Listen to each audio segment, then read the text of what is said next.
Well, we're back with you to take a look at our ag commodity trade as we get closer and closer to the weekend after a holiday shortened trading week here. And we have had firmness here in the corn and soybean trade here all morning long. And take a look at the corn. It's firming up even more right now. As we take a closer look, we have September 4.5 higher now at 356 3/4.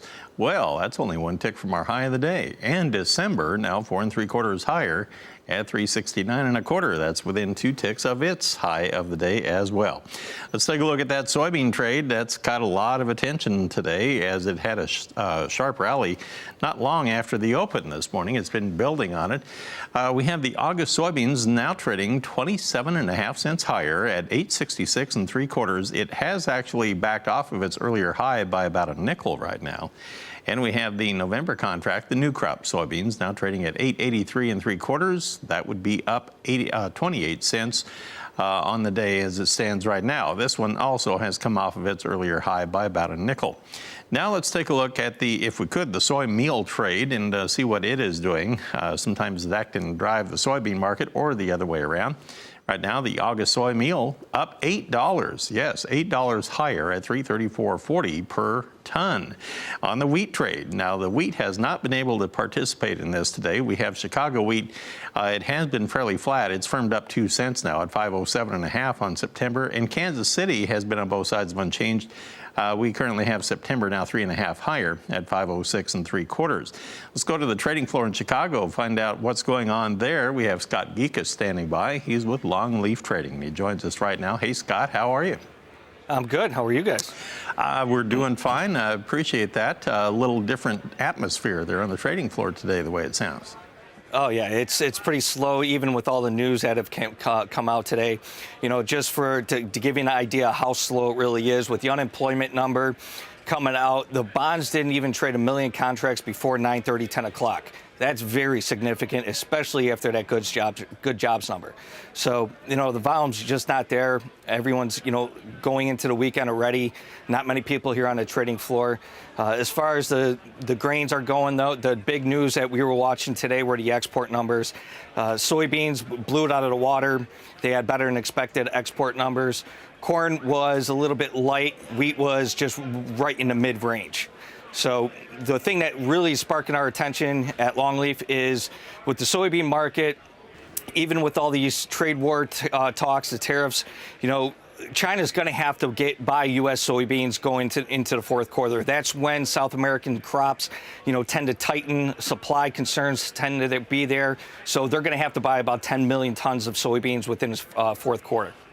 I thought it was interesting, too, if you look at the fine print on that export sales report from USDA today, looking at the narrative that accompanies the numbers, it said some of the soybeans sold were to Pakistan, and that included 60,000 tons that had been switched from a sale to China. And also, it included 109,000 tons to Bangladesh, but that included 60,000 tons switched from China. So I was just wondering if that's what the trade was talking about on the floor, if they're actually getting intermediaries in there to buy the soybeans for them or something. Yeah, and that's one of the reasons why you're seeing a big spike in soybeans today. You know, there was also that rumor that China is going to cancel 1.14 million tons that's already in ports. So we're going to see how that's actually going to really play out. Okay, we'll come back in a moment and we'll examine our livestock trade and we'll get the very latest on the cattle and hog markets with Scott Gecas when we come back.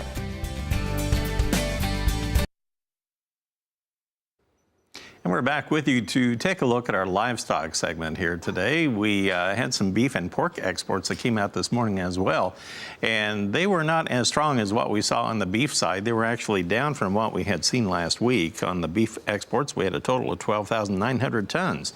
Well, that was down 30% from the week before. And if you look at the pork export sales, 16,500 tons last week. That was down 32% from the previous week. Now we have some new cutout values for you as well today. It is our daily midday update that comes out from USDA. And again, we have a mixed impact here on the beef side. We have choice cuts going down 30 cents at 208.13. Selects gaining 38 cents at 199.08. The spread continues to narrow up there. Now, if we take a look at the pork cutouts that came out this morning, We'll run through these promo cuts for you. On the carcass values, they were down 99 cents. They were priced at 85.30 per hundredweight. And again, the belly market firming up. It seems like they have had a trend like this for a week or two now, where the carcass values have been struggling, but the bellies continue to firm up. We're up $1.04 on the bellies at 167.72. Let's bring back Scott Gecas of Longleaf Trading, and we'll have him join our conversation here. Your attitude here on the livestock trade today, we'll focus first here on the cattle side. How strong do you think this cattle market is? It's been bumping up against overhead resistance here for a while.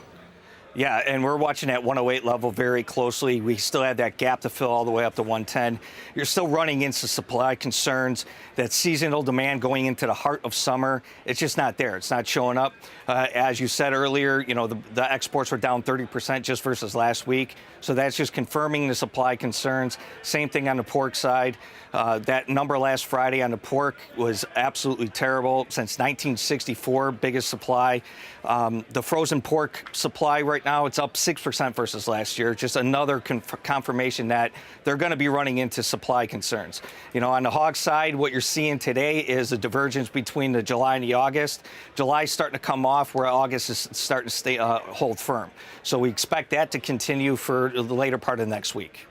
Right now, the lean hogs are lower across the board, where we have July down $1.48. We have August actually down 35 now at 75.70 per hundredweight. That's off its earlier high by about $1.30 right now. We have October down 55 at 59 bucks even. Let's go back and catch up on the futures on the cattle here. On the live cattle first, we have the August up $1.62. And they are trading at that 108 level that Scott referred to. We have the October now $1.23 higher at 111.35. Keep in mind there was some cash cattle trade established this morning at 112, so you might ponder that for a moment. Let's look at the feeder cattle trade right now. On the feeders, we now have the August trading at $1.22 higher. Last trade 153.80 per hundred, and you have that September contract up $1.42. At 154 even per hundredweight. We have October now up $1.20. So you have the first 4 contract months over $1 higher on the day on the feeders. Scott, thank you so much. Good to talk with you again, and I hope you have a great weekend. You too, guys. I'll see you Monday. All right, look forward to it. Scott Gecas of Longleaf Trading in Chicago.